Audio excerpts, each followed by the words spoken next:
Bonjour Marie Ferré, vous êtes chargée de mission en collaboration avec la région Aquitaine et la mairie de Saint-Sevé. Pouvez-vous vous présenter? Bonjour, oui, donc ça fait 6 mois que je suis à Saint-Sevé.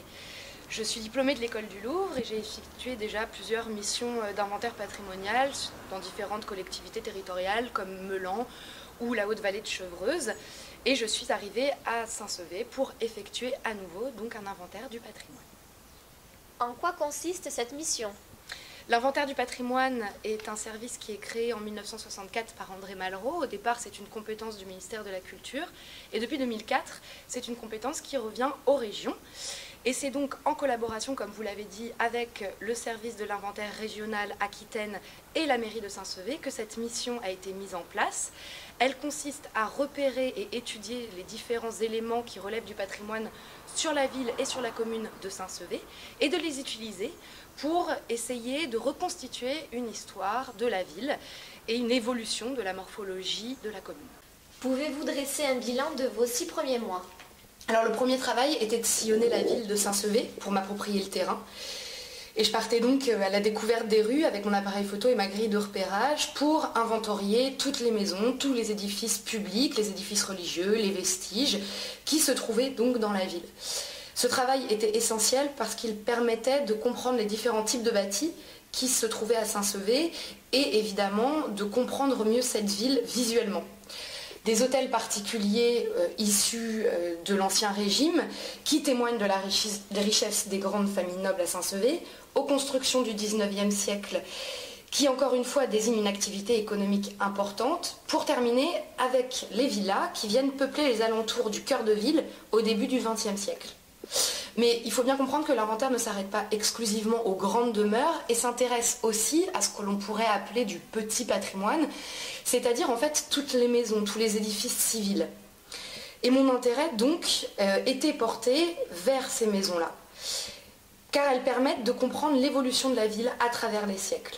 Par exemple, le maillage très serré de la rue des Arceaux montre l'emprise de la première enceinte du XIIe siècle avec un parcellaire issu de la période médiévale. Alors que la rue de Pontix montre un parcellaire beaucoup plus large qui est au faubourg de la première ville de Saint-Sevé, qui vient ensuite s'inclure dans les remparts du XVe siècle, mais avec une activité beaucoup plus artisanale, comme le montrent d'ailleurs les matrices cadastrales du XIXe siècle. Alors évidemment, il y a aussi les zones pavillonnaires qui s'implantent dans les années 1960, qu'il va falloir aussi traiter parce qu'elles font partie de la morphologie de la ville et de son évolution. Mais surtout, il a fallu pousser la porte pour aller voir ce qui était caché derrière les façades. Et ça, c'est une importance du service de l'inventaire, c'est-à-dire qu'on ne s'arrête pas exclusivement à l'extérieur, mais on essaye d'entrer dans les maisons pour comprendre comment est-ce qu'elles sont organisées et ensuite d'essayer de voir à l'intérieur ce qui relève aussi du patrimoine. Et du coup, on arrive à voir des thématiques récurrentes. Dans la ville de Saint-Sevé, les galeries de bois, par exemple, sont particulièrement présentes à l'arrière des bâtis, en fond de cour. Mais les escaliers aussi sont très impressionnants dans plusieurs maisons. Tout cela fera bien sûr partie de dossiers thématiques importants dans la base de données de l'inventaire. Et c'est intéressant parce que l'inventaire cherche bien entendu à étudier les édifices pour eux-mêmes, mais également à les faire dialoguer entre eux, à travers justement ces différentes thématiques. Et une de ces thématiques les plus révélatrices de la ville est bien sûr celle des remparts, première enceinte qui est datée du XIIe et seconde enceinte datée du XVe. Votre mission va-t-elle au-delà de la ville? Alors bien sûr, l'inventaire ne s'arrête pas aux frontières de la ville de Saint-Sevé et concerne aussi bien les quartiers plus excentrés comme Perret, Sainte-Eulalie, Augreil, que le rural à proprement parler, avec des fermes qui sont constitutives du territoire. Pourquoi? Parce que le réseau entre urbain et rural se crée dès le Moyen-Âge avec les ordres religieux qui possèdent ce que l'on appelle des caveries ou des métairies, c'est-à-dire des fermes sur le territoire rural. Cette bipolarité entre le rural et l'urbain constitue en fait la morphologie de la commune de Saint-Sevé. Le terme d'ailleurs de métairie apparaît dans les archives dès le XVIe siècle, donc c'est un terme très ancien. Et le rural continue après la Révolution avec cette bipolarité du fait de la reprise des métairies par les grandes familles de Saint-Sevé. Et d'ailleurs, on voit bien sur le terrain des éléments qui se rapprochent architecturalement parlant, entre urbain et rural. Notamment, vous voyez cette ferme de Tchalotte qui était une possession du général Lamarque et qui rappelle parfaitement le château Lamarque avec ses 2 pavillons et ce corps central au centre. Et sur ce terrain, ce qui est aussi intéressant, c'est d'ébaucher une typologie des fermes. Cette typologie, elle nous permet de mieux comprendre la situation géographique de Saint-Sevé.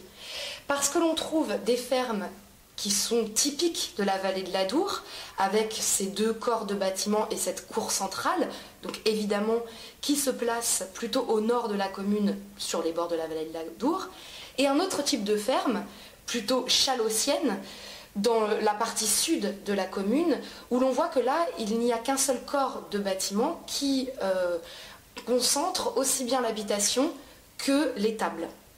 Et ces 2 types de fermes, très visibles sur le territoire, nous rappellent donc la position de Saint-Sevé à la frontière entre la plaine des Landes et le territoire vallonné de la Chalosse. Et donc le nom de Cap de Gascogne est cohérent jusque par l'étude des fermes et de l'architecture. Quel est le travail qui vous reste à accomplir et quelles difficultés avez-vous rencontrées? Alors la mission est évidemment loin d'être terminée, c'est pas pour rien qu'il reste encore 6 mois. D'abord il va falloir archiver toutes les données que j'ai amassées jusqu'ici avec l'outil de l'inventaire qui est la base de données Gertrude qui sera accessible à tous sur internet à la fin de la mission. Et donc chacun pourra retrouver les maisons, l'histoire de la ville, les différentes typologies qu'on a pu rencontrer tout au long de cette mission d'1 an sur le territoire. Alors les difficultés sont évidemment d'entrer dans les maisons, c'est la difficulté principale bien sûr. Il y a encore quelques portes qui restent closes, mais je ne doute pas qu'elles s'ouvriront bientôt.